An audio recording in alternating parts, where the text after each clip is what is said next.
fans, do you want to win your share of $100,000? Simply enter the houseofboxing.com Fight Night Prediction Challenge. Compete with boxing fans around the world. Simply head over to houseofboxing.com and sign up now. This is Lewis Hart for Boxing Social in association with Empire Fight Store and William Hill. Delighted to be joined with Frank Warren. We're here at London for the Magnificent 7 card. And you've done it again, mate. Another Magnificent 7 card, all from them years ago. How are you feeling going into this one? Well, we've been talking about it for a long while, and the opportunity came. There was quite a few fights that we've been trying to get away, and we decided to bunch them all up and put them on one show and give the fans, all those builders and plumbers and guys who want to come out and see the good fights, big boxing supporters, to give them a night they won't forget, and I think this will be one. We'll start with the main event. Nick Ball takes on a massive challenge in Isaac Dogboe. Nick Ball is a highly touted prospect, and now he's facing a big task in Isaac Dogboe. You know, only ever lost to Robinson Ramirez and Emmanuel Navarrete. How big of a fight could this be, and how big of a test can it be for Nick Ball? This is a massive step up for him. You know, this is he's really stepping up in class. But you know, we have every confidence in him. He's got confidence in himself, and I believe this fight could be the making of him. But you know, Isaac's no slouch, as you used to say. He's the former WBO champion. But the prize is big. You know, the winner of this becomes the mandatory. So he's got everything to do next, everything to go for. It's a great opportunity for him, and I think he's really capable of winning the fight. So it's all up to him now. We've done the hard work outside the ring. He's got to do the real hard work inside the ring. Look at Denzel Bentley versus Nathan Heaney. We know what Nathan Heaney brings. What was the reason putting him in for a British title shot now, would you say, and not maybe looking for something like Stoke? Well, we were looking to try and get a show on at Stoke. We've tried all the summer, but unfortunately they are having work done to their ground, and now the football season's on, and that means, you know, that's out of action till next May or June. So, you know, Nathan's chomping at the bit. He wants a title fight, and Denzel wants to defend his title, and it's a good fight. There's going to be a tremendous atmosphere there. And I think it's going to be a real interesting and highly charged fight. I think it's going to be a lot of fun. Look at signing Hannah Rankin. She's back out for a world title fight. Been there at the top level, faced some real good competition. How good is it to finally get her signed and be in big fights? Yeah, I'm delighted. You know, we've made some serious moves into women's boxing. We've got a few very good women fighters on the books now, and we're delighted Anna's joined us, and she's been rewarded with a world title fight straight away. And again, it's a tough fight, but it's a good fight. I mean, all these fights are really good quality, competitive fights. You also see, you know, Liam Davies back out, Nathaniel Collins, Kakache Ngannou in a massive step up for Ryan Garner. So it must be exciting that, you know, fans are going to want to stay for every single fight. I hope so, because they're all top of the bills in their own right, and you've got that's what you've got there. You've got 7 top of the bill events on one promotion, and the last time we did it was a few years ago. It was a fabulous night's boxing, and out of that, a few stars were born. There was some really, you know, good fighters who came through and went on to do some big things on the world stage. And I think that's the same thing will happen on the 23rd in Manchester. Absolutely. Well, we'll move on to the big news that happened. Tyson Fury versus Oleksandr Usyk is signed, sealed, delivered. No date yet, but it's 100% happening. Legally binding contracts. How excited are we to finally get this fight over the line and almost shut up all the criticism that came around it? You've said it all. We shut up all the criticism. We're all excited. That's what it's all about. It's done. It's signed. How good is it to have fights in Saudi and finally, you know, you've got not only one fight, you've got 2 fights in Saudi now? Well, look, we you know, everybody's concerned. All the teams, the fighters, their management, promoters, the Saudis, His Excellency, the Doctor. Everybody's moved heaven and earth to make these events happen.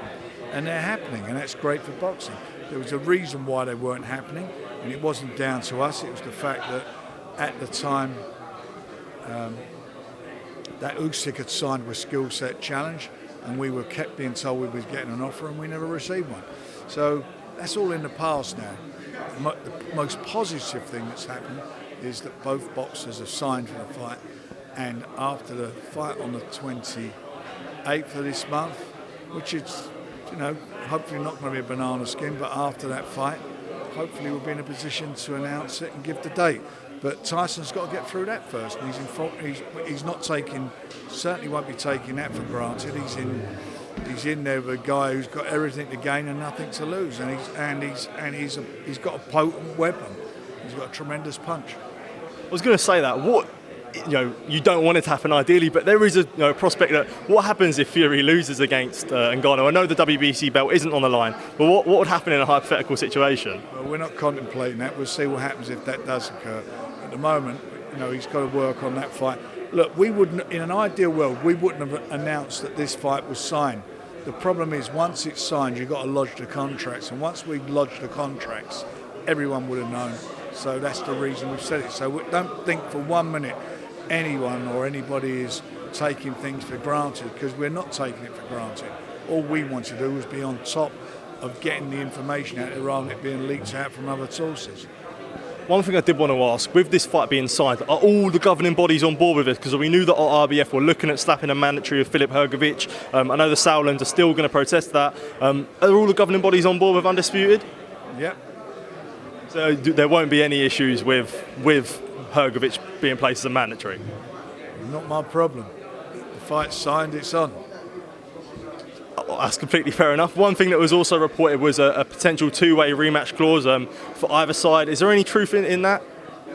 I'm not even going to go there with any of that at the moment. All we're focusing on is the 28th. That's the most important thing, because, as I say, no one can afford to slip up on me.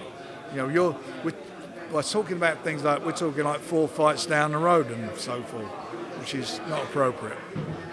One thing I did want to mention to you was in June, Eddie Hearn called you desperate, that you haven't got an offer from Saudi. They had an offer from Saudi. How does it look now in hindsight with these comments in October that you've obviously got 2 fights in Saudi and he hasn't got any? I don't know if he can get back in Saudi after the things he's been saying. Who knows? But what do I care what he says? He's got a lot of work on his hands. He's got to get into the recycling business, which he's into, and he's try and bring these guys back.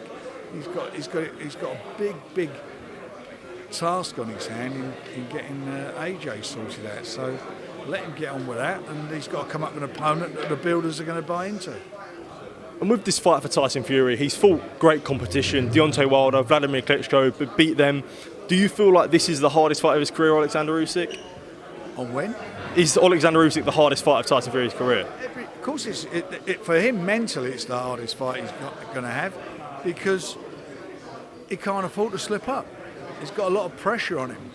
And as I say, Usyk, I don't think Usyk's got any pressure on him. He's got it all to gain, nothing to lose, because everybody thinks it's going to be a formality. It won't be a formality, because I think the styles make fights, and I think this guy's he's not going to outbox Tyson. I'll be very, very shocked if he did that.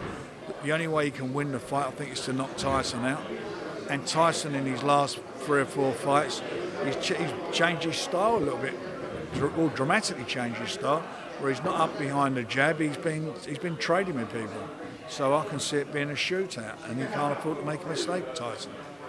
And when it comes to Fury, you've obviously got the fight signed now, and that's the all thing you focus on. Do you feel like with the public, he played the game a little bit with, the Instagram videos, all the stuff he was saying, he sort of got all the public fooled and he would just sort of wind them up in a way? Not at all. I think if anybody's watched his documentary, you see, he gets up in the morning and he says what's in his head. That's how he is. There was no plan or anything. It's what it was. At the end of the day, all the stars aligned, and it managed to get signed. I did want to mention the undercard you took for Saudi in a couple of weeks' time. We obviously see a massive fight between Fabio Wardley and David Adelaide, Martin Bakoli on this card. Is it exciting to have all the good, Moses Tama as well, especially, but I think the main focus is obviously, Wardley Adelaide, which is a massive fight for both. Look, it's a really, really heavy duty night. All those good heavyweight fights are on there, good heavyweights, and I'm looking forward to it. And that fight's is an all British affair, and that's going to be a highly competitive fight. There's no doubt about that. There's no love lost between the two of them. It's a shame it's got to that. I was annoyed about what happened at the press conference, but anyway, that's gone now, and these guys are going to get on with their fight. We're going to make sure there's no fights before the fight, and they behave themselves. Sticking on the topic of the heavyweight division, it's been a few weeks removed since Zhilei Zhang took on Joe Joyce. What do you think is next for Zhang? I know Terry Lane came out and said, we want massive fights. We want the likes of Wilder and Al. It's exciting that you've got so much opportunity with Zhang. And what do you think you want next for him? Well, he is the mandatory for the WBO title. So who's ever holding that belt, probably next June, they're going to be facing him.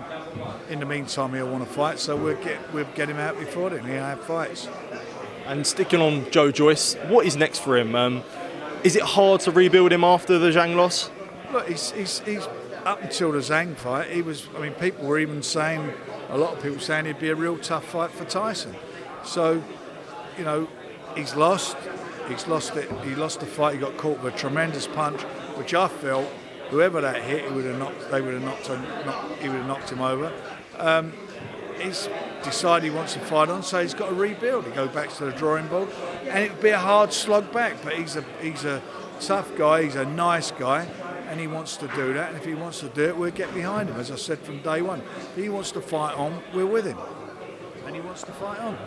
What did you make of Tony Bellews' comment saying that Joe Joyce wouldn't even beat Fabio Wardley, and suggesting that he wasn't even really at British level? Oh, just totally. I think it's disrespectful, and I just thought it was so rude and disrespectful.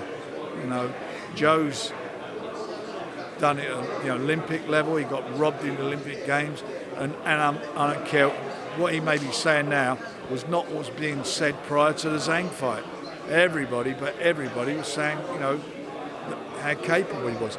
Look, he beat a fighter. He knocked a fighter over, stopped a fighter, from Joseph Parker, who'd never been on the floor before.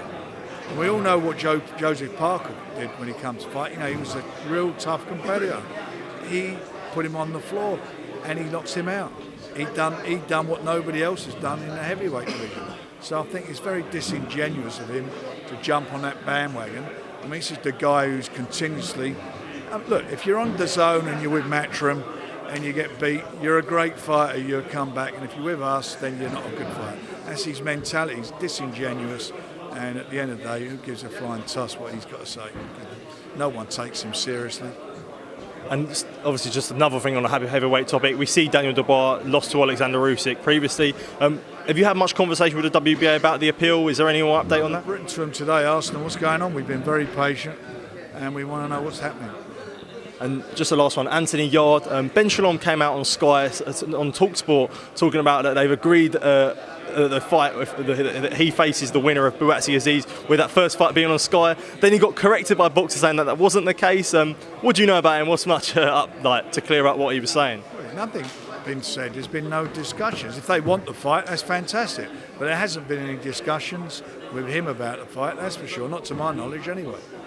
So, Frank, just want to say thank you for your time to speak to me. Appreciate it. And good to catch up with you, mate. Thank you. Cheers.